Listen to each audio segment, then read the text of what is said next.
sebelum kita terima Tuhan Yesus, kita pasti banyak buat salah. Dicatat tidak?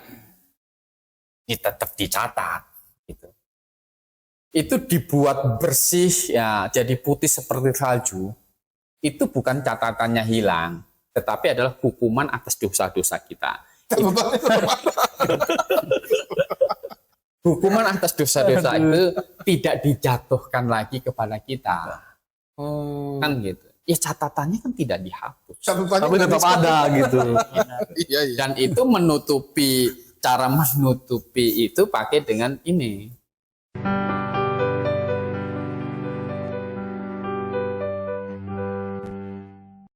Jumpa lagi di podcast kebenaran. Sekarang sudah masuk episode ke-9. Kita punya tema masih tentang keselamatan. Kita akan membahas beberapa pertanyaan yang terkait dengan doktrin keselamatan. Jadi saya berpikir ini akan memakan banyak episode karena ternyata dari kolom komentar yang kita lihat di YouTube akhirnya ada banyak orang yang melayangkan beberapa pertanyaan-pertanyaan yang disematkan oleh mereka di kolom komentar. Jadi kita pikir kita perlu merespon untuk menanggapi orang yang sudah bertanya lewat YouTube. Baik, lagi-lagi tentang keselamatan, kita akan kembali membahas ini dalam beberapa pertanyaan yang nanti akan dilontarkan oleh Saudara Hilman dan Anderson. Kali ini mereka menggantikan posisi Pak Yusia sementara, tetapi selamat sore, Saudara Anderson. Selamat sore, Pak Apa Riko. kabar? Puji Tuhan, kabar saya hari ini luar biasa baik. Semangat ya? Semangat. Oke, baik, puji Tuhan. Saudara Hilman, apa kabar? Ya, puji Tuhan sangat baik juga, Pak. Semangat juga ya? Semangat lah. Semangat luar biasa.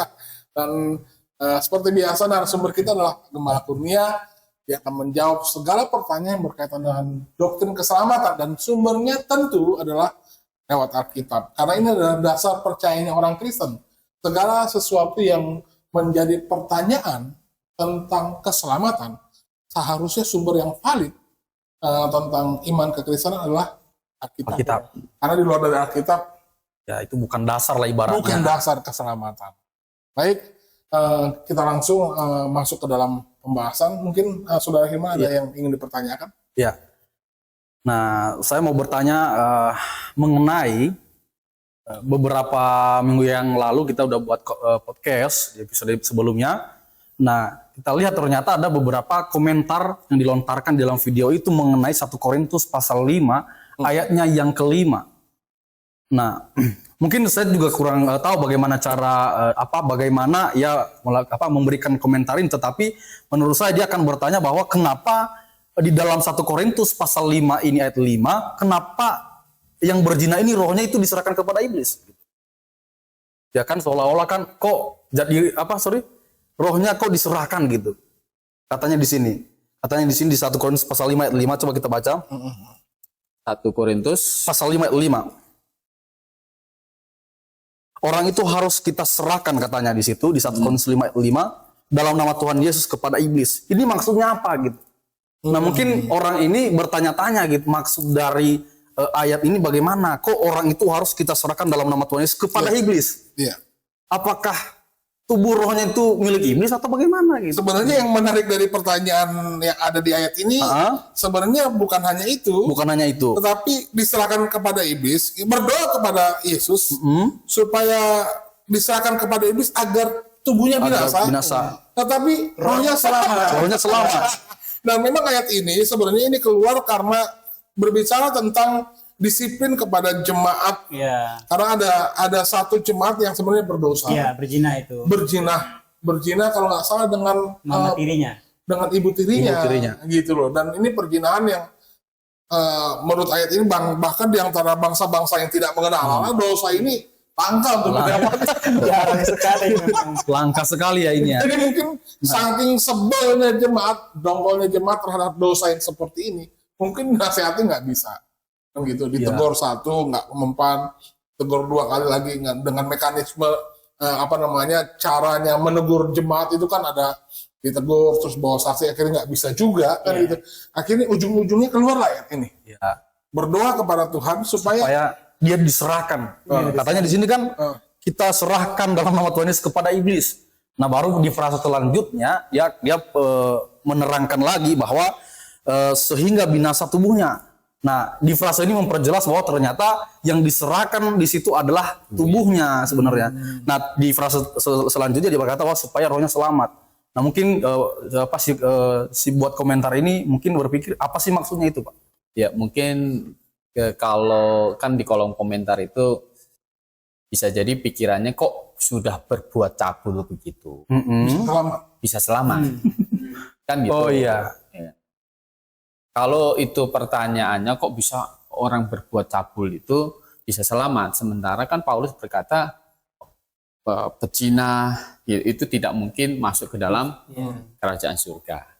Kan seperti itu. Kok yang ini tubuhnya saja yang binasa, tapi rohnya masih masih selamat. Ini bagaimana ini? Kan begitu. Nah, begini. Kalau arah pertanyaannya seperti itu, kita kan tidak mengerti. Ini jemaat Korintus, ini adalah kan jemaat baru pada waktu itu tentu kan. Nah, kita tidak tahu kasusnya yang dimaksudkan ini. Orang yang hidup dengan istri ayahnya ini kan seperti yang dilakukan Ruben di perjanjian lama anak Yakub itu kan. Nah, itu kan karena hal itulah si Ruben kehilangan kemuliaan dia kan. Hak sulungnya kan digantikan begitu. Ini adalah kekejian, ini tidak bisa begitu. Tidak boleh. Nah, jemaat di Korintus yang dalam kasus ini kita tidak lihat, tidak dikasih kronologi jelas kondisinya ini sebenarnya bagaimana. Iya. Ya kan? Kondisi bagaimana. Kalau dugaan saya, maksudnya perkiraan begitu. Kelihatannya ini adalah orang yang sudah hidup dengan istri ayahnya. Kan gitu. Ya kan, karena tidak semua anggota jemaat ini adalah orang Yahudi. Kan namanya jemaat bisa dari bangsa-bangsa lain. Sudah hidup dengan istri ayahnya, satunya bertobat, yang laki-lakinya bertobat. Si anak ini. Ya, si yang laki-lakinya bertobat. Tetapi ibu tirinya mungkin nggak mau lepas. Sayang dia berarti ya sama anaknya. Bisa jadi karena kalau dua-duanya bertobat, ini kan tidak mungkin terjadi. Benar. Ini jangan diasumsikan ini ada orang lahir baru menikah dengan istri bapaknya. Itu tidak mungkin. Gitu.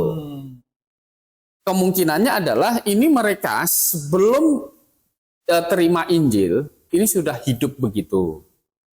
Bertobat, yang si laki-lakinya bertobat. Ya kan, masuk jadi anggota jemaat.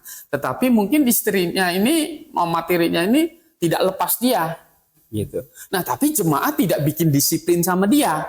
Iya. Kan begitu.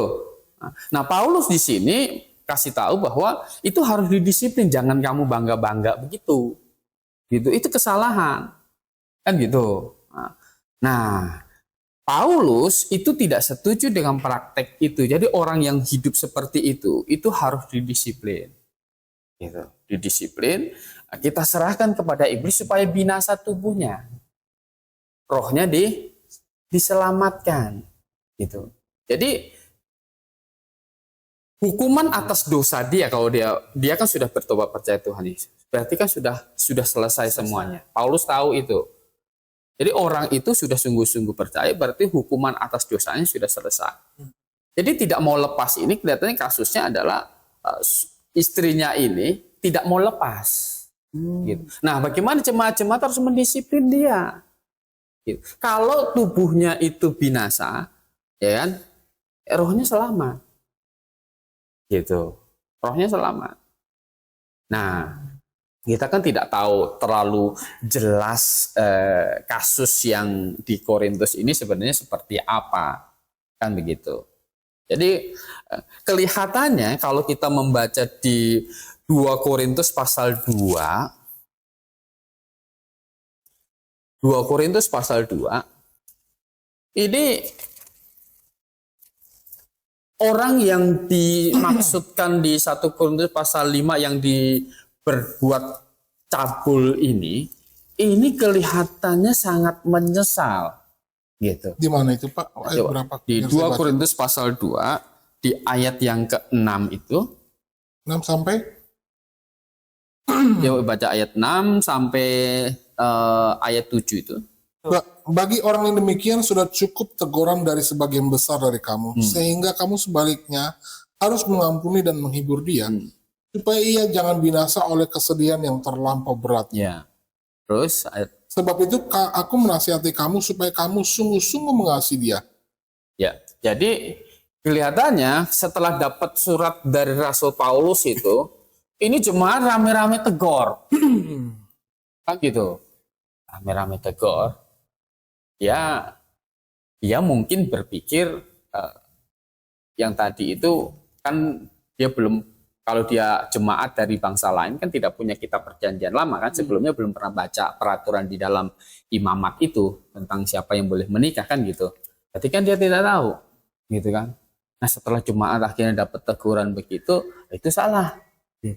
Nah dia ditegur ini, kata Rasul Paulus, cukup teguran dari sebagian besar dari kamu, sehingga kamu sebaliknya harus mengampuni dan menghibur dia. Jadi disuruh, sudahlah kalau sudah ditegur dia bertobat, ya sudah. Kelihatannya dari 2 Korintus ini orang itu akhirnya bertobat. Gitu. Jadi tidak hidup dengan istri ayahnya itu, udah selesai. Nah, sedikit saya tambahkan Pak, seperti yang Bapak bilang tadi, ini kita belum tahu jelas Ya, kasusnya kasusnya seperti apa, karena Tetapi kalau kita baca mulai dari ayat pertama sih sebenarnya, kalau kita pahami, mungkin ya saya salah ini untuk memahami dari ayat ini. Dan kalau kita lihat penjelasan dari konteksnya pun, seharusnya kalau hidup baik-baik saja, misalnya kan di jalan yang lurus hidup ya gitu kan, bersama gitu. Hidup bersama, harusnya tidak ada komentar-komentar seperti yang di bawah ini, atau argumentasi atau pernyataan seperti seolah-olah si anak ini melakukan tindakan yang mungkin sangat buruk di jemaat itu pada saat itu.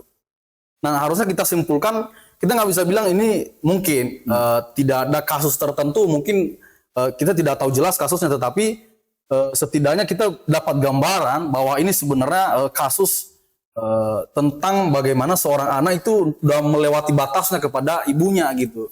Mungkin ya melakukan hal-hal yang sebenarnya itu bukan kewajibannya, tetapi kewajiban ayahnya sebenarnya kan. Tapi dia melakukannya kepada ibunya.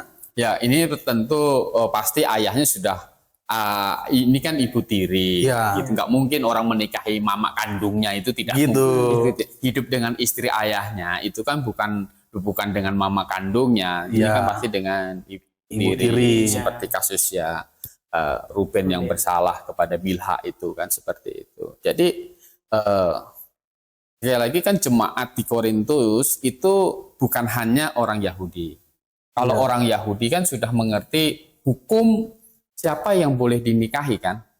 Ada peraturannya itu di dalam Imamat pasal 18 itu kan sudah ada aturan-aturan, dan tidak boleh dengan ibu tiri gitu. Salah satunya diatur seperti itu, tidak boleh. Kelihatannya ini bukan orang Yahudi yang melakukan itu, tetapi sudah jadi anggota jemaat di Korintus itu. Nah, jadi maka saya bilang kemungkinannya ini kasusnya terjadi sebelum orang itu bertobat percaya Tuhan Yesus.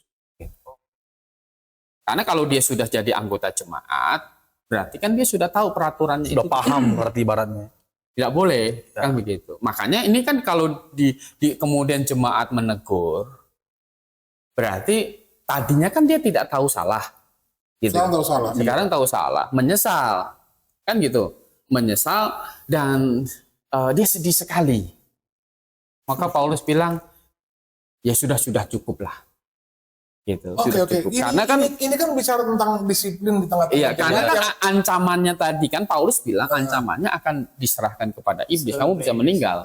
Oke. Gitu. Sebenarnya kan semua dosa sebenarnya dampaknya kan adalah hukuman. Iya. Oke, let's say kita bilang ini adalah dosa perzinahan yang sebenarnya dilarang oleh Taurat dan berlaku ketetapannya dipegang kuat oleh orang Yahudi. Iya. Nah, dosa itu sebenarnya bukan berbicara tentang satu poin perzinahan saja.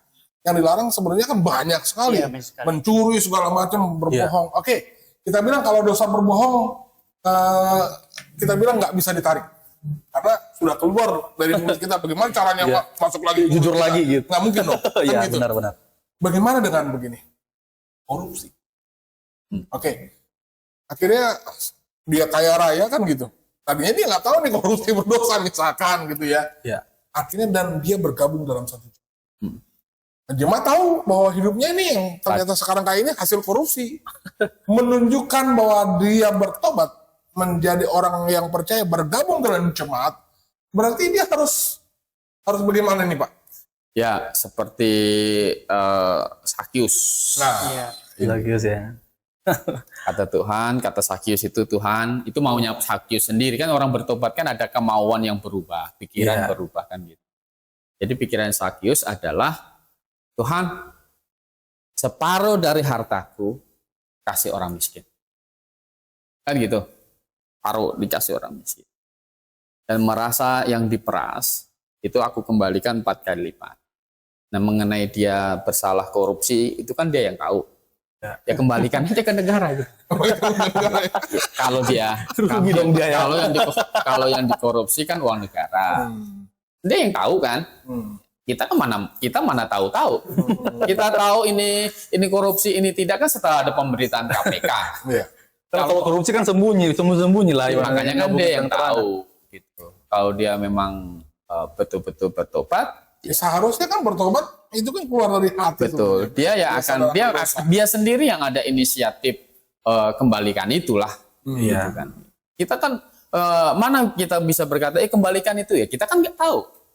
Dia sendirilah pasti akan punya inisiatif seperti Sakyus sendiri punya inisiatif seperti itu. Jadi setiap orang bertobat itu kan pasti ada perubahan. Kembali kepada kasus yang orang yang berbuat cabul sedemikian rupa itu, ya, dia bertobat, dia ditegur. Ya. Dia ditegur, dia akhirnya kan bertobat ya sudah. Gitu. Ya diterima lagi ke dalam jemaat. Jadi ya, memang jemaat seperti itu. Jemaat itu harus yang Rasul Paulus sesalkan yang sebelum dapat instruksi dari 1 Korintus ini adalah ini tidak ada didisiplin. Gitu. Tidak didisiplin, harusnya ditegur. Berarti awalnya itu dia dibiarkan atau? Ya, dia dibiarkan gitu. Dibiarkan ya karena kan jemaat awal kan belum tahu bagaimana sih pendisiplinan itu. Iya. Kan seperti itu, belum tahu. Kita itu bisa tahu pendisiplinan itu bagaimana, ya kan kita sudah Alkitabnya sudah lengkap. Iya. Sementara mereka ini dalam proses apa? Proses penulisan, gitu kan. Nah, di 1 Korintus memberitahu harus disiplin, kan begitu. Iya. Kalau itu terjadi sama kita, itu sudah gampang. Gitu. Tapi kalau untuk orang Korintus kan nggak segampang kita saat ini. Nah kalau sekarang nih masa sekarang ini Pak. Oke kita bilang disiplin zamannya Rasul Paulus jemaat belum tahu karena proses pewahyuan itu. Nah sekarang Alkitab sudah lengkap. Misalkan ada dosa di tengah jemaat, mekanisme pendisiplinan itu seperti apa? Ya mekanisme pendisiplinan di dalam jemaat itu ditegur dulu 4 mata. Jadi yang paling tahu dia salah itu harus kasih tahu dulu. Yang paling tahu dia salah, dikasih tahu dulu. Ya kalau sudah ditegur yang paling tahu itu, orang yang paling tahu negur dia udah bertobat, gitu. Udah, ya sudah selesai. Selesai, jangan diomong-omong lagi. Gitu, beres. Case close gitu ya Pak. Ya kasus ditutup. Gitu. Jangan sampai ada omongan di belakang lagi, si ini begini berbuat ini gini. Tadi kan dia sudah ngaku salah sama kamu, malah kamu lagi yang omongin dia. Dianya berdosa jadinya. Yang berdosa kan begitu. Nah, jadi kalau sudah selesai ya sudah. Tetapi kalau misalnya belum, ajak saksi. Tadi yang melihat tadi, ajak saksi jemaat lain, kasih tahu dia. Kan gitu. Naik level 2 ya Pak? Ya, naik level 2, kasih tahu 4. Tadi kan 4 mata, sekarang jadi 6 mata, atau berapa mata tambahin gitu kan. Kalau belum tobat juga? Nah, baru bawa kepada jemaat. Untuk? Ya dikasih tegur semua kayak tadi di Korintus banyak yang negur dia gitu. Saya dapat surat ini kan Level 3. kalau Naik tidak nih. dikeluarkan kalau tidak mau bertobat. Itu terakhir. Terakhir. Berarti apakah itu kesimpulan dari 1 Korintus 5 ini? Apakah dibiarkan dia itu berarti katanya sini diserahkan ke dalam nama Tuhan Yesus kepada iblis? Apakah itu mengindikasikan bahwa orang tersebut dikeluarkan? Kalau di Rasul Paulus ini indikasinya adalah biar dia itu diserahkan, dia dibunuh saja. Maksudnya Tuhan panggil saja, ambil aja nyawanya. Iya. Gitu, supaya jangan memalukan jemaat. Tapi sepertinya itu tidak terjadi karena Sepertinya tidak terjadi karena dia bertobat. Gitu. Paulus kan punya otoritas, gitu kan? Dia kan rasul. Petrus kan sudah mengananiaskan Ananias dan Safira. Paulus juga bisa nggak mengananiaskan orang ini? Harusnya bisa, Pak. Kan gitu. Sebenarnya bisa. Ini mau diananiaskan sebenarnya orang. beritanya waktu itu lagi viral-viral. Ya kan? Makanya akhirnya dia menyesal, dia bertobat. Nah, tentu setelah dapat teguran ini, dia tidak hidup dengan hidup dalam percabulan ini. Begitu. Berarti memang setelah orang percaya dan bertobat, hidup nggak boleh sesukanya ya Pak. Iya, harus ada pendisiplinan secara jemaat. Kalau ada kacau-kacau itu juga harus didisiplin. Jangankan masalah percabulan ini, hidup tidak tertib saja kan ditegur. Coba kita baca 2 Tesalonika 3 ayat 6 itu, Pak, atau orang. 3 ayat 6 ya Pak. Ya, 2 Tesalonika 3 ayat 6. Tetapi kami berpesan kepadamu saudara-saudara dalam nama Tuhan Yesus Kristus supaya kamu menjauhkan diri dari setiap saudara yang tidak melakukan pekerjaannya dan yang tidak menurut ajaran yang telah kamu terima dari kami. Jadi itu mesti apa? Ditertibkan itu. Jauhi. Kan gitu. Jadi orang nggak mau kerja gitu kan. Nah, itu kan hidup nggak tertib itu. Beda orang nggak dapat kerjaan sama orang nggak mau kerja kan gitu. Kalau orang nggak mau kerja itu malas namanya. Orang nggak mau kerja kan malas. Gitu. Tapi kalau orang lagi nggak ada kerjaan, mungkin habis dipecat kan gitu kan. Itu masih nyari-nyari lah salah kan gitu. Tapi nggak mau kerja kan hidup kacau begitu. Kalau nggak itu bagaimana? Rasul Paulus kan kalau kamu nggak kerja jangan makan kan gitu. Harusnya dia belajar ke semut ya Pak. Betul. Iya.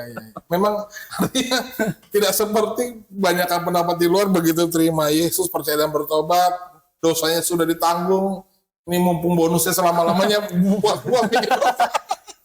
Jadi sebenarnya persepsi yang salah tentang iman kekristenan karena memang banyak orang yang memplesetkan mentang-mentang sudah jadi orang Kristen pasti selamat. Boleh-boleh saja ya berarti ya. Hidupnya sebebas-bebasnya. Gitu. Ini dosa yang ketawa sama jemaat aja didisiplinkan. Bagaimana dosa yang Tuhan tahu yang memang ya Tuhan bisa kasih hukum di bumi ini, maka nanti di surga kelak akan ada upah kan gitu ya. Benar.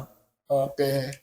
Bagaimana ada sambut pertanyaan lain? Oke, menarik ya yang sudah kita bincang-bincangkan dari awal bahwa memang kalau saya melihat mengenai keselamatan itu ya memang agak susah untuk memberikan satu komentar begitu terkhusus mengenai hal upah. Ini Gembala Kurnia ini mengenai upah. Tadi kan seandainya yang di Korintus tadi kan yang ditegur itu dia meninggal, misalnya ini meninggal gitu.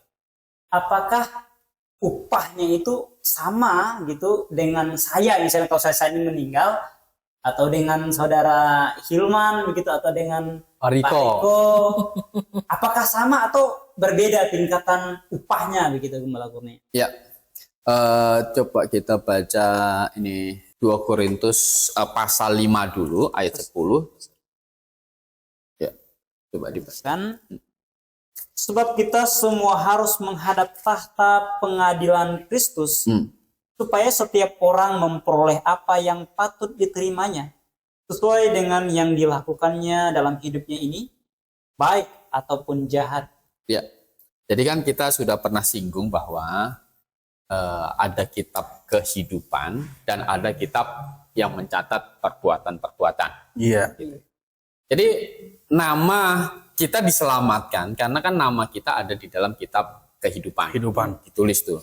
Kapan? Waktu kita bertobat percaya Tuhan Yesus. Itu sudah langsung dituliskan seperti nama kita, gitu kan. Dan ada kitab perbuatan, ya. Kita juga kan kita ini berbuat, gitu, baik yang positif maupun yang negatif. Iya. Nah, itu tidak dilupakan, itu tetap Diperhitungkan ya. itu tetap diperhitungkan, itu tetap dicatat, gitu. Nah, nanti kita yang ada di dalam Kristus itu akan menghadap tahta pengadilan Kristus.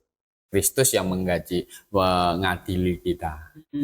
Nah, begini Gembala Kurnia, kira-kira ini kapan terjadinya ini? Nah, Kira-kira gitu. ini terjadinya adalah nanti ketika pengangkatan itu. Rapture, kita ketemu dengan Tuhan Yesus, dan disitulah ada pertanggungan jawab hidup.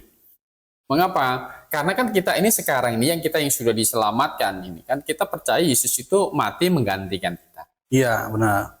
Kita ini kan hidup menggantikan Kristus hidup. Jadi hidup kita ini bukan punya kita lagi. Jadi nanti akan ada pengadilan seperti. Dan kalau kita baca kembali di 1 Korintus pasal 3, ini ada ilustrasi tentang nanti dihakimi dengan api. Gitu. Coba kita baca 1 Korintus pasal 3. Coba dari ayat 11 lah. 11 sampai 15. Karena tidak ada seorang pun yang dapat meletakkan dasar lain daripada dasar yang telah diletakkan, yaitu Yesus Kristus. Ya. Entahkah orang membangun di atas dasar ini dengan emas, perak, batu permata, kayu, rumput kering atau jerami. Sekali kelak pekerjaan masing-masing orang akan nampak. Nah, hari Tuhan akan menyatakannya. Sebab ia akan nampak dengan api, dan bagaimana pekerjaan masing-masing orang akan diuji oleh api itu. Jika pekerjaan yang dibangun seorang tahan uji, ia akan mendapat upah. Jika pekerjaannya terbakar, ia akan menderita kerugian, tetapi ia sendiri akan diselamatkan, tetapi seperti dalam api. Ya. Jadi pekerjaannya terbakar. Pekerjaannya terbakar, tetapi dikatakan tentu rugi, ya kan? Jadi kalau misalnya kita sudah capek-capek bekerja di bumi ini saja ilustrasinya, ya kan? Kita bangun rumah, ya kan? Kemudian kita beli perabotan semuanya, tiba-tiba kita pas lagi keluar ada listrik konslet begitu, rumah terbakar habis semua. Bagaimana itu ya? Kan rugi kan? Iya. Tapi kadang kan untung saya masih selamat. Kan itu.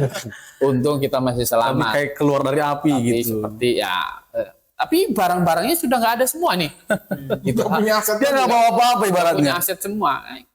Ada mengalami kerugian. Berarti di surga ada yang seperti itu. Ya, ini seperti ini. Jadi pekerjaannya terbakar, tetapi ia sendiri akan diselamatkan di ayat 15 bagian akhir itu, tetapi seperti dari dalam api.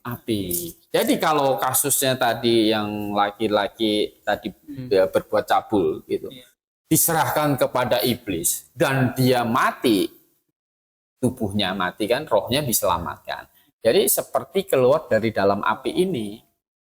Jadi Hampir gosong-gosong ya Pak. jadi pekerjaannya kan nggak ada uang. Lagi mandi dia kan. Langsung. Kan seperti itu. Oh, kan Tapi dia nggak bawa apa-apa. Lagi mandi. Kebetulan. Ya untung kalau dia bawa handuk ya. Iya.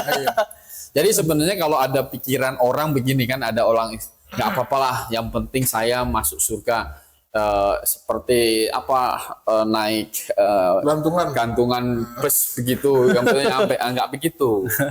Kita aja sebenarnya ya kalau naik bus gitu kan, itu adalah pilihan terakhir. Gak ada pilihan lagi. Mau duduk di mana nggak ada tempat. Ya kan? Kalau gelantungan. Maunya aja kalau kita naik KRL gitu kan, maunya kan kita duduk gitu. Tetapi apa boleh buat kan gitu. Nah kalau ini kan pekerjaannya terbakar, itu sedih Pak. Sia-sia. Maka orang itu pun juga yang tadi berbuat cabul itu setelah ditegur bertobat. Ya. Dan kelihatannya sangat sedih sekali dia. gitu kan. Dia sangat sedih sekali. Sehingga Rasul Paulus itu bilang, ya sudah cukup teguran dari kalian. Sakit hati dia orang. Tapi kan kalau misalnya ini kan masih kasus orang yang sudah diselamatkan, Pak. Berarti itu kan upahnya diperhitungkan ya. Ya kan, dari saat dia, apakah itu dari sejak dia diselamatkan dan seterusnya. Nah, itu pertanyaan pertama. Nah, kedua, apakah juga orang yang tidak diselamatkan juga kan bukan berarti orang yang tidak diselamatkan kan tidak punya logika ya. Tapi dia masih bisa berbuat baik. Tetapi walaupun dia berbuat itu bukan di dalam Yesus Kristus. Tapi apakah perbuatan-perbuatan baik orang-orang tersebut itu apakah juga diperhitungkan Tuhan? Atau bagaimana, Pak? Diperhitungkan tetap diperhitungkan. Karena kan kemarin kita sudah membahas di kitab Wahyu itu, di pengadilan terakhir itu kan dibuka kitab kehidupan. Ya kan? Nama tidak ada. Maka dibuka kitab perbuatan. Nah, tentu kitab perbuatan orang yang tidak di dalam Kristus Yesus kan ada yang baik-baik kan juga ada. Ada yang baik-baik. Ya, itu tetap ada catatan gitu. Ada catatan yang baik-baik seperti itu. Dia bikin amal segala macam kan ada. Itu kan baik. Gitu, nolong orang kan baik. Itu tetap dicatat baik. Tetapi kan masalahnya kenapa dia nanti masuk neraka, karena kan masuk neraka itu harus semua hukuman dosa sudah selesai. Dia ada setitik dosa saja, dia harus menerima hukuman dosa itu di dalam neraka. Nah, karena ada catatan yang baik-baik di dalam catatan perbuatan dia, maka di dalam neraka pun itu pasti hukumannya juga ada tingkatannya. Berbeda-beda lah. Gitu. Oke Pak Gembala, kalau melihat memang konteks dari ayat ini, sepertinya ini berbicara tentang perbuatan orang yang dia sudah selamat. Tetapi hasil perjuangannya sepertinya tidak punya nilai upah. Karena dari dasar diuji yang dari api itu. Dari api. Karena kan ini kan sudah membangun dia kan gitu.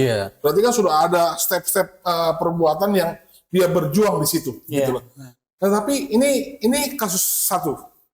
Nah, bicara tentang upah, kan ada banyak yang contoh kasus seperti ini. Misalkan saya kasih satu umpama.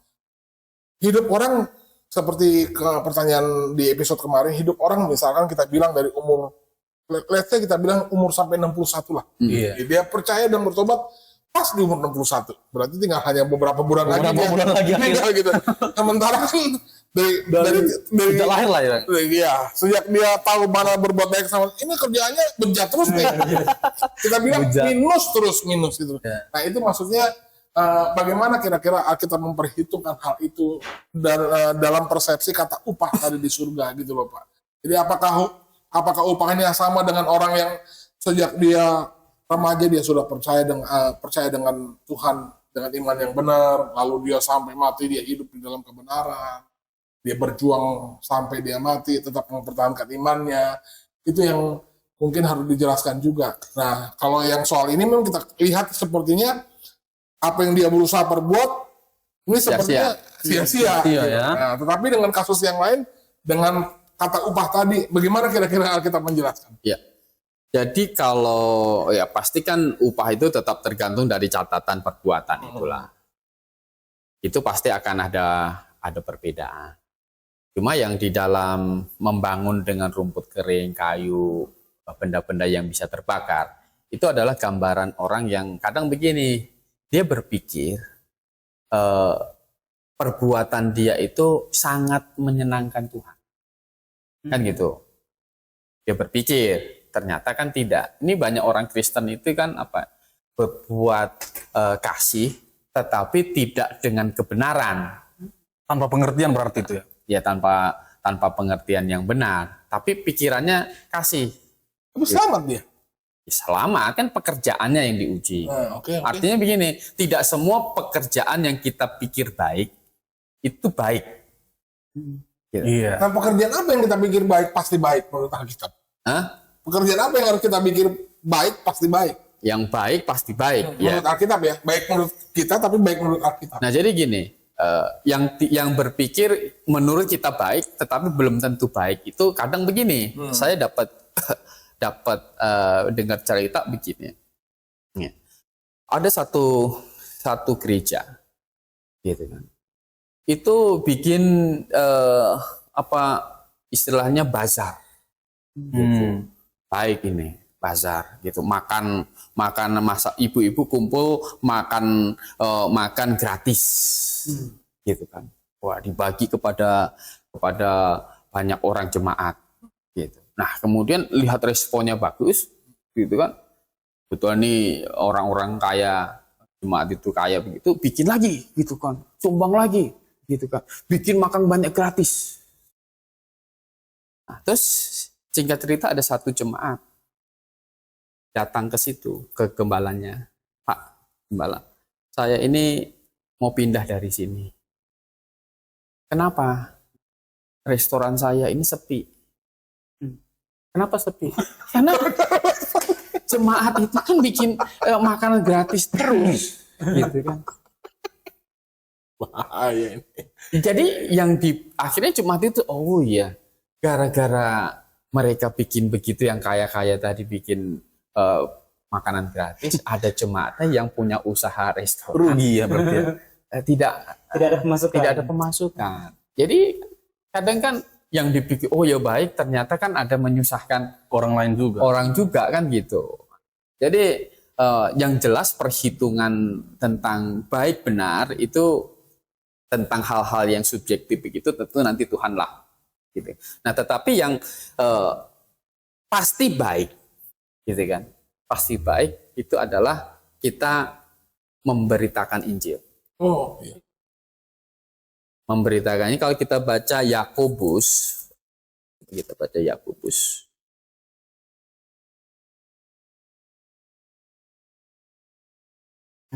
Yakobus itu pasal 5 itu. 5. Coba ayat 19 ayat dan ayat 20. 19 dan ayat yang ke-20. Mm-mm. Saudara-saudaraku, jika ada di antara kamu yang menyimpang dari kebenaran dan ada seorang yang membuat dia berbalik, ketahuilah bahwa barang siapa membuat orang berdosa berbalik dari jalan yang sesat, dia akan menyelamatkan jiwa orang itu dari maut dan menutupi banyak dosa. Ya. Jadi kalau ada orang yang membuat orang berbalik dari jalan yang sesat, maka ia menyelamatkan orang itu dari maut. Ya kan? Orang itu yang tadi sesat diselamatkan dari maut. Dan tindakan ini itu juga dikatakan menutupi banyak Dosa. Dosa siapa? Menutupi yang catatan negatif kita tadi. Jadi selama catatan kita yang negatif-negatif tadi, itu akan tertutup banyak dengan kita membuat orang lain yang sesat itu berbalik. Gitu. Ya kan? Itu menutupi dosa, menutupi catatan dosa di dalam catatan perbuatan kita. Kalau nggak salah Paulus pernah sebut itu ya Pak. Paulus Pernah sebut itu. ya Paulus Tentang menebus hari ya. menebus waktu. Tebuslah waktumu, kan seperti itu. Artinya apa? Karena kita sebelum kita terima Tuhan Yesus, kita pasti banyak buat salah. Dicatat tidak? Tetap dicatat. Gitu. Itu dibuat bersih, ya jadi putih seperti salju. Itu bukan catatannya hilang, tetapi adalah hukuman atas dosa-dosa kita. Hukuman atas dosa-dosa itu tidak dijatuhkan lagi kepada kita. Kan gitu. Ya catatannya kan tidak dihapus. Tapi tetap ada gitu. Iya. Dan itu cara menutupi itu pakai dengan ini.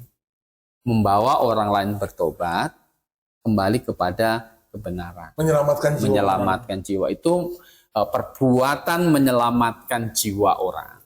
Itu menutupi banyak dosa. Ya, tapi ini logis loh Pak, karena gini, dengan percaya dan selamat itu akhirnya membuat orang tidak dihukum.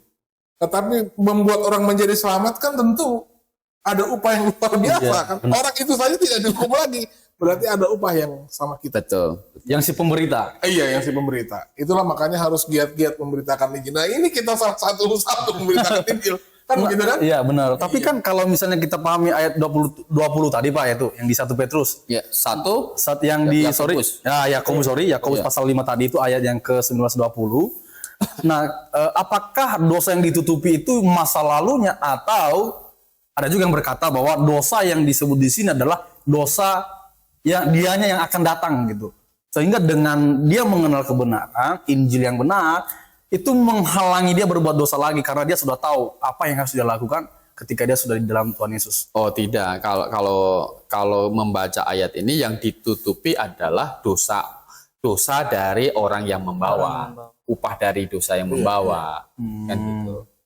Ya, jadi bukan dosanya orang itu kan sudah dapat berkat dia diselamatkan. Nah, yang membawa ini upahnya apa? Yaitu menutupi banyak dosa. Jadi bukan dosa orang itu, tapi dosa yang diberitakan Injil itu. Bukan. Tetapi yang si pembawa dosa si membawa pemberita Injil itu. Pemberita Injil. Kan si pemberita Injil, kita yang memberitakan Injil kan ada catatan perbuatan kita kan? Oke. Itu kan nggak hilang kan? saya bilang tadi itu kan nggak hilang, catatannya tidak hilang. Gitu. Ya, maka Paulus itu dalam menebus waktu. Kenapa dia selamat kemudian dalam menebus waktu memberitakan Injil? Itu lebih dari rasul-rasul yang lain. Karena dosanya paling banyak dia. Ya, dia menganggap dirinya kan demikian. Di antara orang berdosa, aku yang paling berdosa. Paulus menghitungkan demikian. Untuk tutup itu kan, maka dia bekerja melayani, tidak menuntut seperti rasul-rasul lain. Kan seperti itu.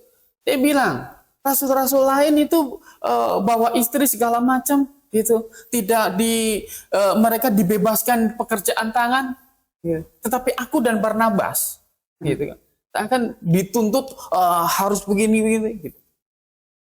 Tetapi dia berkata apa? Tetapi upahku dalam memberitakan Injil memang adalah memberitakan Injil tanpa upah. Oke. Gembala Kurnia, ada satu pertanyaan lagi dari saya ini berhubungan tentang perbuatan tadi kan menarik sekali. Saya baca-baca di dalam 1 Petrus pasal yang keempat itu bunyinya seperti ini. Tetapi yang terutama kasihilah sungguh-sungguh seorang akan yang lain, sebab kasih menutupi banyak sekali dosa. Nah, 1 Petrus pasal keempat ayat yang ke-8. Dikatakan begini, tetapi yang terutama kasihilah sungguh-sungguh seorang akan yang lain. Sebab kasih menutupi banyak sekali dosa. Nah tadi kan kita berbicara tentang perbuatan yang kita lakukan agar seorang yang berdosa itu berbalik begitu ya dan mendapatkan keselamatan. Dan korelasinya dengan ayat ini bagaimana Gembala Kurnia? Ya korelasinya juga ya salah satu perbuatan kasih itu adalah menyelamatkan orang. Kita kan menyelamatkan orang kan karena mengasihi dia. Mengasihi. Kan gitu. Memang kita menyelamatkan orang supaya nanti dia bayar kita. Kan tidak. Kita menyelamatkan orang itu supaya kita tahu ini sedang berjalan ke dalam neraka. Kita selamatkan. Itu otomatis. Kita lihat orang mau ketabrak mobil aja kan otomatis kita bilang, gitu kan. Itu kan kita ngomong jangan nyebrang. Itu kan bukan kita mau dapat upah kan gitu. Itu otomatis kita spontan supaya dia selamat kan gitu. Nah demikian juga sebenarnya kita salah satu ekspresi kita mengasihi orang itu adalah kita memberitakan Injil kepada orang. Itulah makanya orang Kristen sebenarnya sejak dia percaya dan bertobat mustahil dia bisa membenci orang. Betul. Karena dengan dia membenci orang berarti tertutup peluang untuk dia memberitakan Injil kepada orang yang dia benci. Harusnya begitu. Ya makanya demi itu, ya kan, Paulus itu kasih tahu jemaat ke Roma, itu kamu jangan berhutang kepada siapapun, kan gitu. Coba misalnya, gitu. Kenapa Pak itu? Belum kita berhutang kepada orang yang belum lahir baru. Oke. Kalau kita berhutang kepada orang lahir baru, kita pinjam utang dia 10 juta. Belum dibayar. mungkin nggak kita datang nginjilin dia. Tapi pasti kita juga Mikir-mikir. aduh nanti kalau ketemu dia lagi nih. Gimana kan gitu kan. Tapi kalau sudah dibayar sama bunganya boleh ya Pak? Makanya kan demi itu Paulus ada kasih dorongan kepada jemaat, peraturan kepada jemaat, kamu jangan berhutang kepada siapapun, kan gitu. Hutanglah ke bank aja. Kan gitu. Kalau ke bank kan ada jaminan, kamu nggak sanggup bayar, nggak ada kaitannya kita nginjilin bank kan, Iya, iya. kan gitu. Iya. Nggak ada kaitannya kita nginjilin bank. Kalau ke person gitu kan kita kan punya amanat agung harus menginjilin dia. Bagaimana kita menginjilin orang yang uangnya kita pinjam?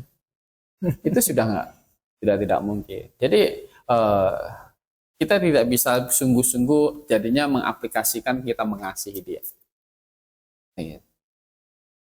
Nah sama juga ya kan di gereja kadang kan orang jadi apa ya, karena waduh saya lagi masih utang sama ini nih, gitu kan. Jadi dia segan untuk datang ke gereja, gitu. Padahal mungkin saudaranya itu yang dipinjemin itu udah nggak apa-apa, tetapi kan dia rasa sendiri. Jadi aduh, maka masalah memang hutang ini mendingan nggak usah lah. Kalau nggak punya minta aja. Dalam rangka supaya jangan menghambat. Kalau diminta nggak usah dibayar gitu ya. Kalau minta namanya kan minta. Gitu. Kalau kita bahasanya minta, dikasih kan nggak perlu bayar. Iya, Kembali. tidak menuntut balas. Kalau bahasanya minjam, Itu harus dikembalikan. kita kan ngomongnya pinjam. Gitu. Kan namanya pinjam. Iya, iya. Harus dibayar. Gitu. Jadi menghambat penginjilan jangan. Sekali lagi tentang keselamatan, Pak. Saya pernah baca ada satu ayat, lupa di mana alamatnya. Tapi kira-kira begini, percayalah supaya kamu diselamatkan. Kamu diselamatkan beserta dengan seisi rumahmu. Jadi kalau saya baca ayat ini, mungkin Anderson atau Hilman bisa cari ayatnya. Kesannya seolah-olah begitu satu orang percaya dalam satu rumah, maka sekeluarganya juga ikut diselamatkan. Gitu loh. Kalau membaca arti dari ayat ini secara literal dalam satu ayat itu saja, maka ya ini ada di Kisah Para Rasul 16 ayat 31. Saudara Hilman bisa baca? Kisah Para Rasul pasal 16 ayat 31.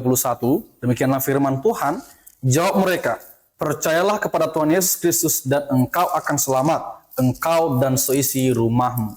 Ya. Jadi yang selamat bukan hanya yang percayanya saja, tetapi satu isi rumah, Pak. Berarti sepaket nih. Jadi kalau percaya, misalkan percaya papahnya saja, maka Kamu selamat gitu ya? kalau satu rumah ada neneknya, selamat juga sama neneknya. Jadi artinya Ini satu pokok, ini berarti semuanya jadi ikut percaya berarti? pokoknya satu rumah. Oke. Kalau bicara satu rumah kan berarti bisa termasuk, maaf kata, asisten rumah tangga kan gitu, driver, pokoknya serumah, pokoknya satu rumah. Gitu. Jadi artinya begitu salah satu orang yang ada dalam satu rumah selamat, maka seisi rumahnya dalam lingkup satu rumah dengan dia, orang akan selamat. Bagaimana ayat Alkitab menjelaskan ini? Ya. Kita satu rumah itu kan pasti punya kehendak bebas masing-masing. Iya. Jadi jangan dipahami satu selamat otomatis selamat. Tidak seperti itu. Nah, jadi karena kehendak bebasnya kan punya masing-masing. Kita dengan istri kita bisa punya kehendak bebas masing-masing kan gitu. Iya. Dengan anak, apalagi dengan nenek segala macam, ya kehendak bebas pasti masing-masing. Karena punya kehendak bebas masing-masing, maka kalau kita baca lanjutannya di ayat 31 tadi kan 30 kan? 31 tadi. Tadi 31, 32. 32 sekarang.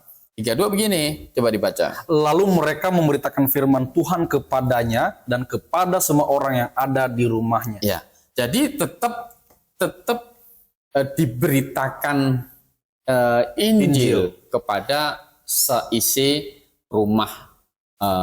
Ini kan kepala penjara di Filipi itu, gitu. Jadi tetap diberitakan Injil. Dan kalau kita membaca di sini, seisi rumah dari kepala penjara Filipi ini akhirnya menjadi percaya semua. Gitu. Apakah ada bayi di sini? Tentu tidak ada bayi. Karena kan mereka dibaptis semuanya. Iya. Nah, jadi itu pasti tidak mungkin otomatis selamat. Kenapa? Karena Tuhan Yesus kan pernah kasih ilustrasi bahwa nanti kalau pas pengangkatan itu, yang seperti pencuri itu, dia datang seperti pencuri itu. Ada yang bilang, nanti kalau ada orang di kamar, satu diangkat, satu ditinggal. Ini kan pasti suami istri. Gitu kan. Kalau ini dengan selingkuhan, ini dua-duanya ditinggal ya. Benar sekali. Jadi suami istri itu bisa satu diangkat, satu ditinggal. Jadi yang tidak percaya kan tetap ditinggal. Yang diangkat yang sudah percaya kepada Yesus Kristus pada waktu pengangkatan nanti. Artinya apa? Ini ayat tadi bahwa satu diselamatkan, seisi rumah selamat itu tidak otomatis. Berarti kepada seisi rumah yang lain harus ada pemberitaan Injil, dan setiap pribadi di dalam rumah itu punya tanggung jawab merespon Injil. Berarti kita harus tetap pada posisi Alkitab bahwa memang itu harus diberitakan dulu. Betul. Supaya dengan pemberitaan itu baru ada respon gitu. Nah, berarti pemahaman yang berkata bahwa ini satu orang yang percaya, misalnya bapaknya percaya, istrinya juga ikut selamat gara-gara bapaknya, berarti itu salah. Itu salah. Iya. Jadi itu adalah satu kesalahan, mungkin ya cara mindsetnya salah. Nah, lanjut lagi ke pertanyaan berikutnya, Pak. Nah, ini juga agak sama, ini sedikit lanjut begini. Kadang juga gitu kan, satu orang percaya, malah dia dimusuhi seisi rumah kan? Benar. Gitu. Ada kasus seperti itu. Nah, makanya Injil Matius coba dibaca, Injil Matius pasal 10 ayat 34 sampai 36 itu. Jangan kamu menyangka bahwa aku datang untuk membawa damai di atas bumi. Aku datang bukan untuk membawa damai, melainkan pedang. Sampai 36 ya Pak? Iya, Sebab aku datang untuk memisahkan orang dari ayahnya, anak perempuan dari ibunya, menantu perempuan dari ibu mertuanya, dan musuh orang ialah orang-orang seisi rumahnya. Jadi musuh orang jadi kebalikannya. Jadi ya artinya kalimat engkau akan selamat, engkau dan seisi rumahmu itu tidak otomatis. Jadi engkau akan selamat kalau seisi rumahmu percaya, engkau juga semua selamat. Seperti itu. Karena kan ada di kasus yang memang Tuhan sudah prediksi satu selamat, malah setelah dia selamat, orang seisi rumahnya Jadi musuhnya. Jadi musuh dia. Gitu. berbalik memusuhi dia, keluarga memusuhi Oh dia. ya, Pak. Itu banyak terjadi, ya kan? Banyak orang yang tadinya terlahir di belum percaya Yesus Kristus. Setelah dia ketemu Injil, dia putuskan percaya Yesus, langsung mungkin orang tuanya bilang, saya nggak mau lihat kamu lagi. Gitu. Kamu bukan anak saya. Bisa jadi musuh. Ini memang konsekuensi atau sebenarnya konsekuensi daripada orang yang sudah percaya. Karena bagaimanapun juga orang yang sudah percaya berarti memang dampaknya yang paling nyata adalah beritakan Injil. Mau tidak mau. Dan memang yang paling terasa adalah orang di dalam rumah kita. Iya. Kan gitu. Orang dalam rumah kita. Permasalahannya adalah saat kita berubah karena pemberitaan Injil dan membentuk karakter, sudah pasti seharusnya terlihat baik, kan gitu Pak. Nah, orang yang seisi rumahnya yang akhirnya sadar terhadap perubahan karakter yang baik yang didorong oleh iman yang benar, mereka kalau merespon positif harusnya diselamatkan kan gitu. Tetapi ada kadang-kadang yang memang keluarga ini justru melihat ada orang berubah, mereka jadi nggak terima, mereka harusnya seperti mereka itu gitu. Ini kayaknya keluarga jahat punya yang satu ini. Iya. Kan gitu ya Pak. Berarti memang tentang keselamatan kembali lagi itu adalah sebenarnya keputusan pribadi Pribadi.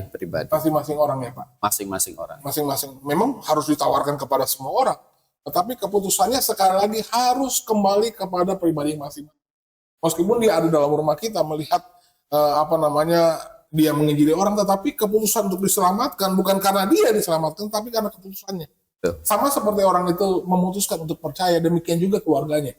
Gitu ya kira-kira. Iya. Jadi artinya di sini tentang keselamatan memang tidak bisa ditawar.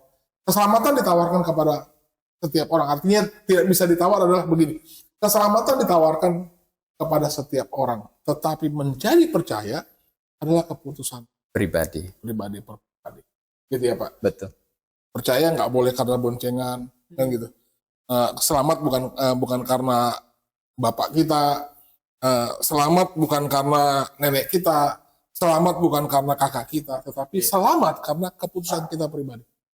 Iya, Gitu. Benar. betul. Keputusan kita. Dan inilah doktrin keselamatan yang tidak ditambah dan tidak dikurang.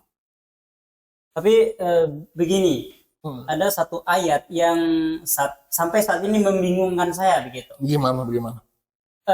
Ada satu orang laki-laki yang datang kepada Tuhan Yesus. Kisahnya begini. Saya baca aja biar lebih jelas ya. Di dalam Matius pasal yang ke-19 ayat yang ke-17. Oke. Nah, jadi konteksnya di sini adalah ada satu orang pria yang sudah merasa dirinya ini sudah suci, sudah kudus di hadapan Tuhan. Sehingga dia bertanya kepada Tuhan, Tuhan bagaimana caranya masuk surga? Lalu Tuhan bilang, oh kau harus lakukan seluruh hukum Taurat. Yesus berkata seperti itu. Dia bilang, oh sudah Tuhan, sudah saya lakukan semua. Dia berkata demikian, seorang laki-laki ini. Lalu Tuhan bilang, oke, kalau sudah engkau lakukan semua, sekarang jual semua milikmu dan datang kepadaku. Lalu seorang itu pergi. Nah, pertanyaan dari ayat ini yang ingin saya tanyakan, apakah dengan kita berbuat melakukan hukum Taurat itu kita bisa selamat? Begitu dari apa yang Tuhan Yesus berikan di sini begitu, Gembala Kurnia. Apakah dengan berbuat melakukan hukum Taurat itu ada indikasi memberikan kita suatu kesempatan untuk masuk surga begitu? Ya, karena memang dari konteks ayat ini sepertinya orang ini orang taat, Pak. Iya. Karena dia bilang dia Taat sudah hukum Taurat. Dia sudah Dia seorang suci lah ya. dia sudah bukan suci, artinya dia taat kepada setiap perintah yang ada Iya. Di di hukum Taurat. Taurat gitu. Katanya Taat jangan mencuri, dia nggak pernah curi, Iya. nggak berdosa, nggak berzina. Pokoknya lengkap, ini paket komplit ini Pak. Iya. Kan gitu. Tapi rupanya sepertinya masih kurang. Apa itu yang kurang ya? Kurang jual harta. Gak berani. Gak berani dia jual hartanya. Kayaknya dia kurang ini nih. Iya. Jadi gimana Pak? Kira-kira kita memandang bahwa memang ketaatan orang saja, ketaatan orang terhadap perintah Allah sepertinya kurang cukup untuk menyelamatkan orang. Kira-kira begitu. Bagaimana kira-kira kita memandang hal ini? Ya kalau ayat yang kita baca tadi kan Yesus di ayat 21 itu kan bilang begini, kata Yesus kepadanya, jikalau engkau hendak sempurna, pergilah, jualah segala milikmu dan berikanlah kepada orang-orang miskin. Ini perbuatan baik nggak? Ini kan kalau dilakukan, ini kan catatannya perbuatan baik kan. Iya, perbuatan baik. Nah, hasilnya apa? Maka engkau akan beroleh harta di surga. Harta di surga. Tuhan Yesus tidak bilang engkau nanti upahnya selamat, nggak begitu. Tapi ini beroleh harta di surga. Nah, kemudian dilanjutkan, datanglah kemari dan ikutlah aku. Jadi keselamatan itu harus dia akhirnya memahami bahwa Yesus itu adalah Mesias, juru selamat bagi dosa dia. Nah, perbuatan yang baik itu akan berdampak untuk upah di surga. Tapi untuk penyelesaian dosa kamu, ini aku. Kan gitu. Aku, ikut aku.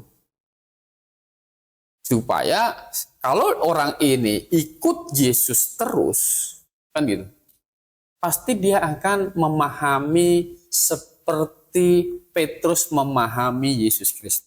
Jangan-jangan bisa jadi rasul kali ya. Bisa jadi. Gak perlu Yudas Iskariot. Katanya udah kaya ini.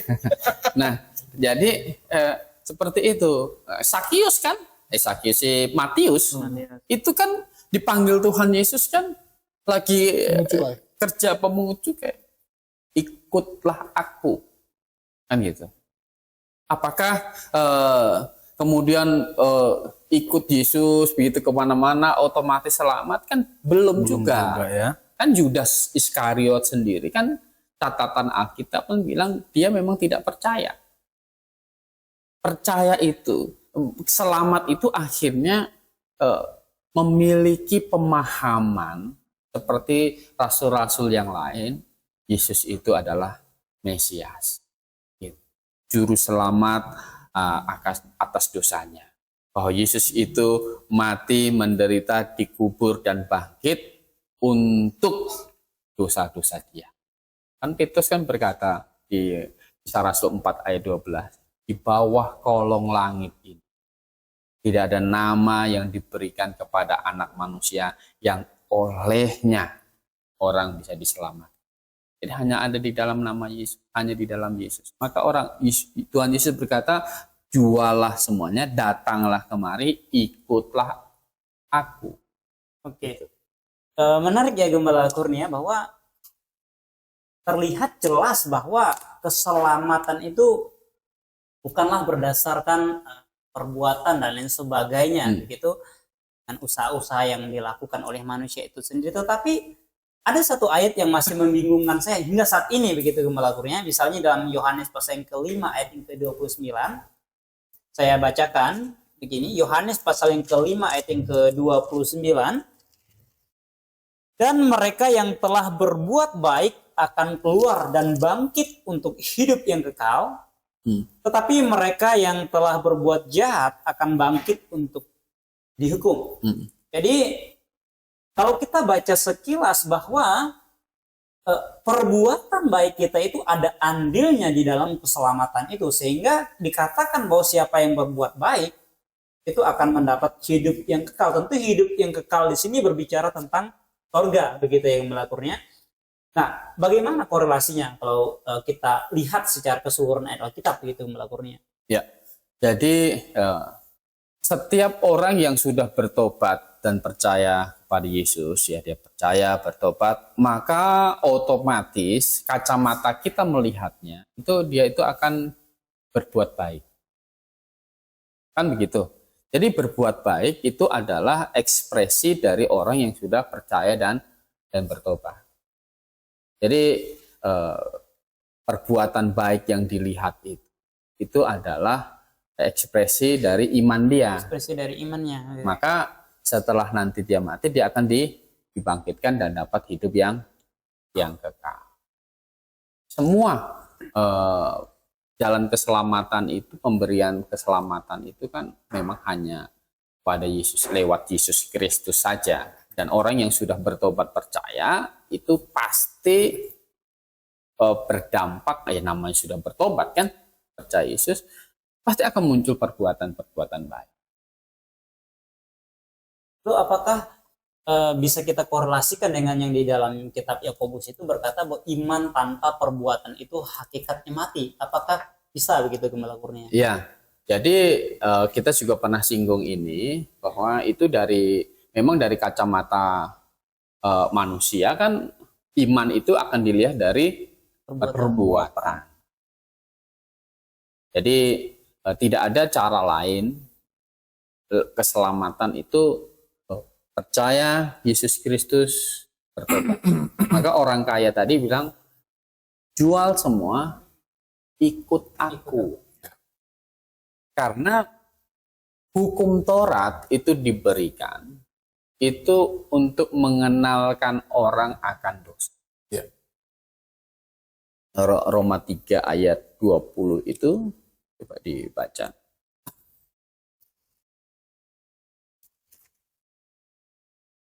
Roma yang ke-3 ayat 10. 10 atau 20? 20. 20. 20 ya. Oke. Ke 20 dikatakan, sebab tidak seorang pun yang dapat dibenarkan di hadapan Allah oleh karena melakukan hukum Taurat. Karena justru oleh hukum Taurat orang mengenal dosa. Ya, orang jadi mengenal dosa. Jangan kan gitu. Oh, berarti ini kalau ini dosa kan gitu. Nah, orang kaya tadi juallah, ini kan perintah Tuhan kepada dia. Juallah itu.